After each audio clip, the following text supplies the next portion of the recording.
America लगातार भारत को NATO plus में शामिल होने का दबाव बना रहा है। इसका मतलब होता कि भारत आधिकारिक तौर पर नाटो का सदस्य नहीं होगा, लेकिन जरूरत पड़ने पर मदद करेगा। भारत के नाटो प्लस में शामिल होने से कुछ लाभ और कुछ नुकसान होने तय हैं। ऐसे में भारत सरकार को फैसला करना है कि उसे किस दिशा में आगे बढ़ना है। चीन की बढ़ती आक्रामकता को देखते हुए अमेरिका समेत कई पश्चिमी देश भारत को नाटो प्लस में शामिल करना चाहते हैं। चीनी कम्युनिस्ट पार्टी पर बनी अमेरिकी कांग्रेस की एक सेलेक्ट कमेटी की हाल में ही जारी रिपोर्ट में कहा गया है कि भारत को शामिल करने के लिए नाटो प्लस व्यवस्था को मजबूत करना चाहिए। अमेरिका चाहता है कि भारत पश्चिमी देशों की सैन्य शक्ति वाले गठबंधन नाटो प्लस का हिस्सा बने। चीन का मुकाबला करने और ताइवान के लिए प्रतिरोधक क्षमता बढ़ाने के लिए नाटो प्लस में भारत को शामिल करने पर जोर दिया जा रहा है।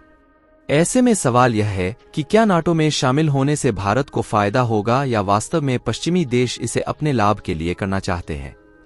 दोस्तों, वीडियो अगर पसंद आया तो वीडियो के एक लाइक करके चैनल को सब्सक्राइब करें ताकि हमारे नई वीडियो आपको सबसे पहले मिल सके।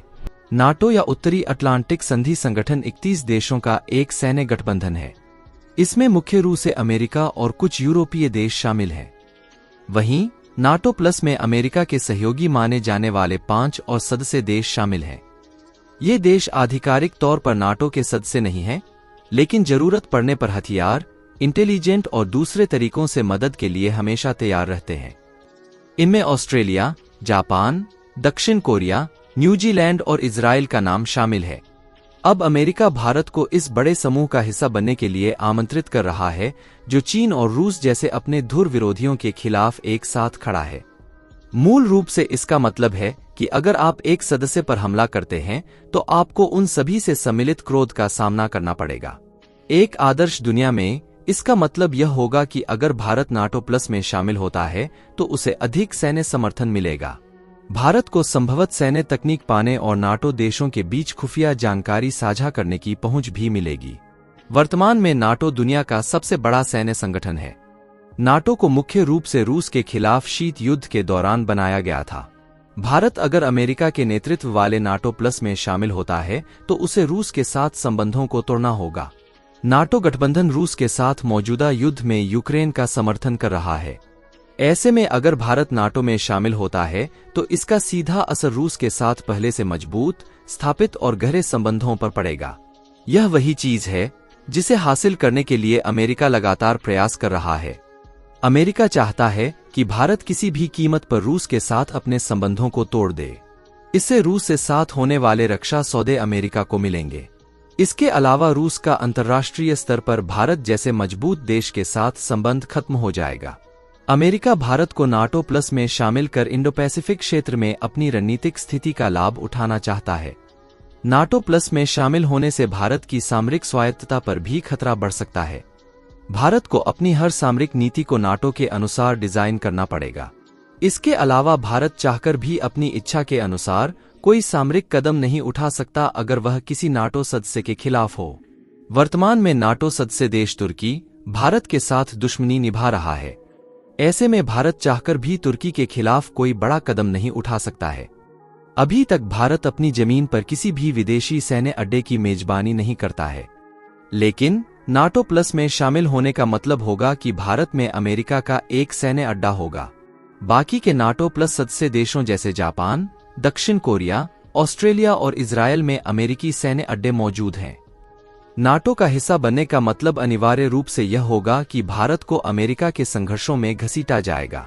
ऐसे में भारत देश के विकास से भटककर दुनिया भर के संघर्षों में फंस सकता है। अमेरिकी खुफिया एजेंसी CIA के निदेशक विलियम बर्न्स का कहना है कि वैगन ग्रुप के विद्रोह ने पुतिन के सामने मुश्किल खड़ी कर दी। उन्होंने शनिवार को कहा कि प्राइवेट सैनिकों की आर्मी वैगन के चीफ येवगेनी प्रिगोजिन के सशस्त्र विद्रोह रूस के लिए एक चुनौती था। पुतिन ने इसी सप्ताह विद्रोह को टालने के लिए सुरक्षा बलों को धन्यवाद कहा था। उन्होंने कहा था कि अगर यह विद्रोह न रुकता तो गृहयुद्ध हो सकता था। विद्रोह से पहले भी प्रिगोजिन खुले तौर पर पुतिन के सैन्य जनरलों की आलोचना करते रहते थे। बर्न्स ने ब्रिटेन में एक लेक्चर में कहा, यह हैरान करने वाला है कि प्रिगोजिन ने यूक्रेन पर हमला करने के लिए क्रेमलिन के झूठे तर्कों का विरोध किया। इन शब्दों और कार्यों का प्रभाव कुछ समय तक रहेगा। 2005 से 2008 तक रूस में अमेरिकी राजदूत के रूप में रहने वाले बर्न्स 2021 में CIA के डायरेक्टर बने थे। उनके मुताबिक प्रिगोजिन का विद्रोह रूस के लिए सशस्त्र चुनौती था। इसके साथ ही उन्होंने यह भी साफ कर दिया कि अमेरिका का इस विद्रोह में कोई हाथ नहीं था। रूसी विदेश मंत्री सर्गेई लावरोव ने शुक्रवार को कहा कि असफल विद्रोह से रूस और भी मजबूत होकर उभरेगा, इसलिए पश्चिम को रूस की स्थिरता की चिंता नहीं करनी चाहिए। वहीं बर्न्स का कहना है कि युद्ध पहले से ही रूस के लिए एक रणनीतिक विफलता है। इससे रूस की सैन्य कमजोरी दिखी है। वहीं नाटो और भी मजबूत हो रहा है। उन्होंने कहा कि पुतिन की गलतियों के कारण रूस चीन का जूनियर पार्टनर या आर्थिक उपनिवेश बन जाएगा। उन्होंने कहा कि युद्ध से रूस के अंदर फैले असंतोष से जासूसों की भर्ती का दुर्लभ मौका मिला है। बर्न्स ने कहा कि CIA इस मौके को जाने नहीं देगी। CIA चीफ ने कहा, रूस के दुष्प्रचार और लगातार दम के कारण असंतोष है, जिससे रूसी लीडरशिप परेशान है। इस असहमति ने CIA के लिए एक पीढ़ी में एक बार मिलने वाला अवसर दिया है। हम इस मौके को गंवाने वाले नहीं हैं। मई में एक वीडियो आया था जिसमें CIA रूसियों को एक सुरक्षित इंटरनेट चैनल के जरिए संपर्क साधने के लिए प्रोत्साहित कर रही थी। तब रूस ने कहा था कि वह जासूसों पर नजर रखे है। वीडियो में रूसी भाषा के शब्द लिखे थे, जिसमें सैन्य अधिकारियों, खुफिया विशेषज्ञों, राजनयिकों, वैज्ञानिकों और लीडरशिप से जुड़े लोगों को एजेंसी से जुड़ने को कहा जा रहा था। दोस्तों, वीडियो अगर पसंद आया तो वीडियो के अपने मित्रों तक शेयर करें ताकि उन्हें भी जानकारी मिल सके। साथ ही वीडियो के एक लाइक करके चैनल को सब्सक्राइब करें ताकि हमारे नई वीडियो आपको सबसे पहले मिल सके। जय श्री राम।